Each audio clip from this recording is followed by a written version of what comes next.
The lock on the basement door had been broken for years. We all knew it, rusted shut, the handle dangling like a loose tooth. But last Monday, it was fixed. A new padlock, sleek and silver, clamped tight.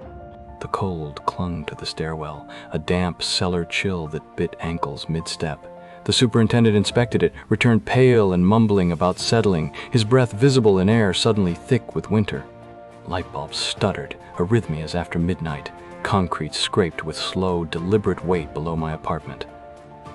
The stench of wet rot seeped through vents, a decomposition older than the building itself. Mr. Petrovic slammed his door when I mentioned the smell. His peephole stayed dark afterward, though I heard his breathing, shallow, rapid as I walked away. The whispers came through the walls, hisses like radio interference. Pressing my ear to the basement door, I heard it, a wet, rhythmic scrape. Metal on stone, stone on bone. My flashlight revealed shadows that devoured light. The darkness beneath the padlock pulsed, viscous, alive, as if the void had learned to swallow in reverse. The top step creaked. Below, the stairs disappeared mid-descent, consumed by a dark so complete it seemed to breathe. My hand gripped rusted railings that felt like vertebrae.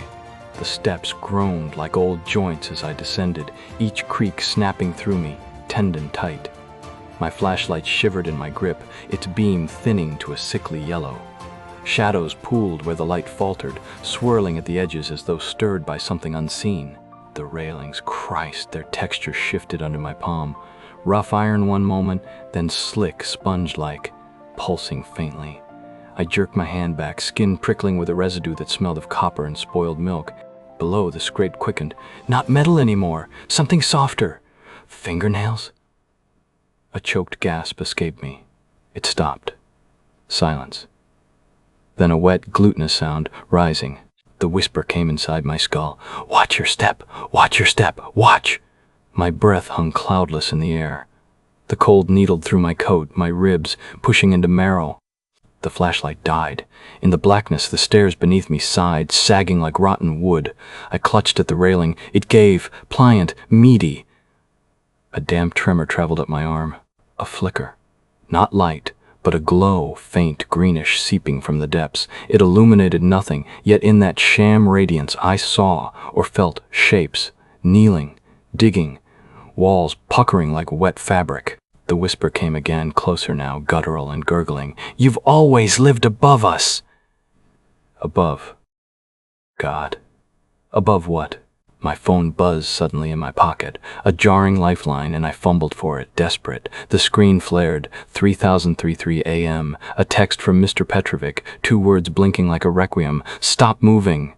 The phone's vibration shuddered up my thigh, unnatural, insistent. My foot hovered mid-air. Another step would have crunched the sagging wood. The screen flickered alive without my touch, pale light blooming across the stairwell. A timer filled the screen. O1003, O1003, OF1. No signal, no text thread, only the words, processing, followed by user 713 staircase iteration, blinking once before the phone blacked out again.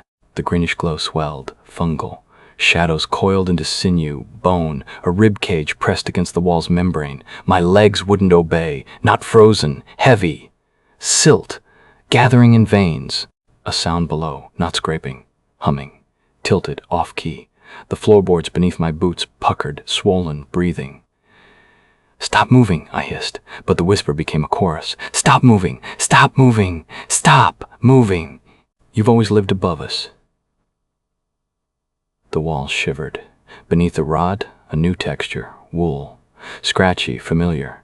Grandma's blanket? No. She died in that hospital, tubes blooming from her wrists.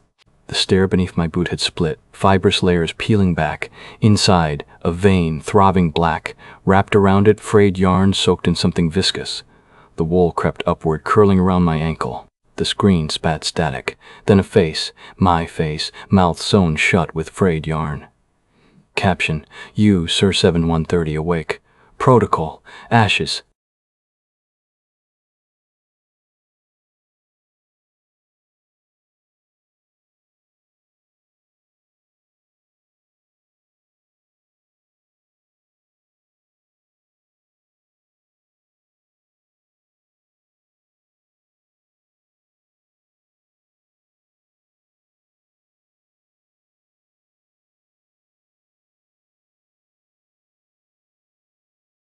I didn't move, not even when the cold spread teeth along my spine, not even when the whispers began to click. The wool crawled higher, barbed and fever-warm. It pulsed against my shin like a second pulse, my throat clenched, breath thickening, syrup slow. The humming sharpened. A blade dragged across wire, vibrating through my skull.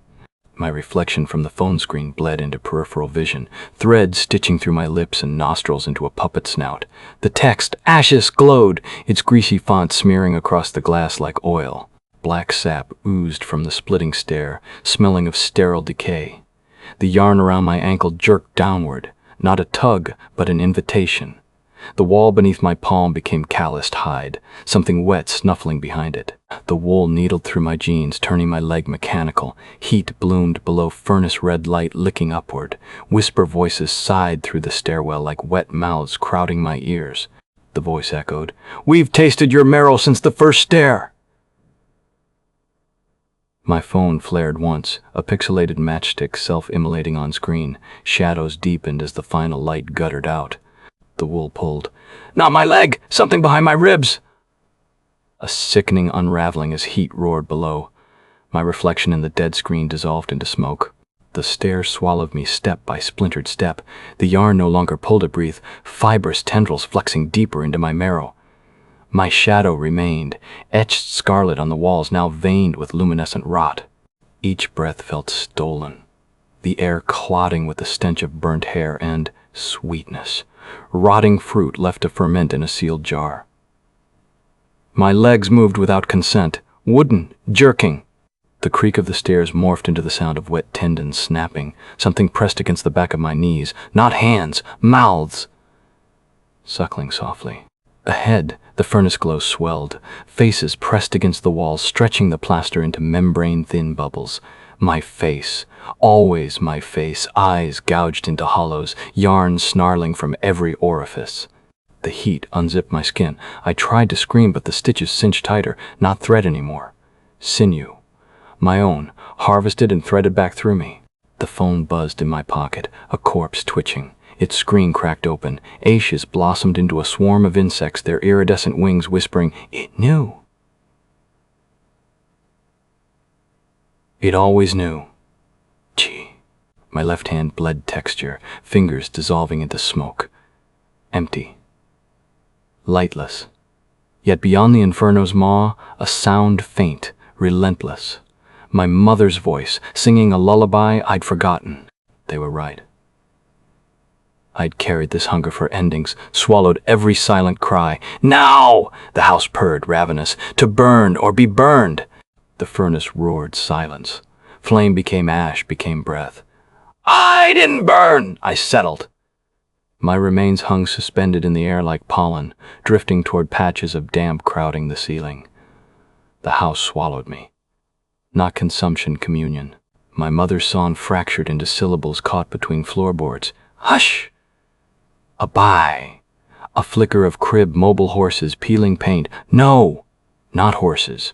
Bones. Tiny, threaded with hair. "Don't you cry. See." Hands thawed back into shape. Not flesh, but something laminated, translucent. I could peel myself like vellum from the air. When I blinked, the afterimage lingered, a third eyelid, scabbed with resin. The floor shuddered. A new thread bloomed beneath my sternum, tugging downward. Not the yarn's crude marionette pull. This was a fetus kick. A pulse. My ankle split softly, roots drinking from the rot. Above, the faces sagged free of plaster, floating. Their mouths moved in unison. Mine did too. Words came unbidden, sticky as sap. "You left the oven on." Not my voice, hers. The night heat surged. Light bulbs burst, raining glass teeth. Through the shards, a reflection, her apron strings tied around my throat, my skin blossoming cigarette burns. Memory or premonition? The house sighed, digesting. Something nudged my heel. The phone, screen shattered into a spider's eye mosaic. "Ashes! Ashes! Ashes!" Its vibration synced with the drip of my fingertips liquefying into amber. In the cellar's throat, the furnace waited. Patient, full. I touched the wall. It parted like a gum line. I stepped into the pulp. She kept singing. I answered.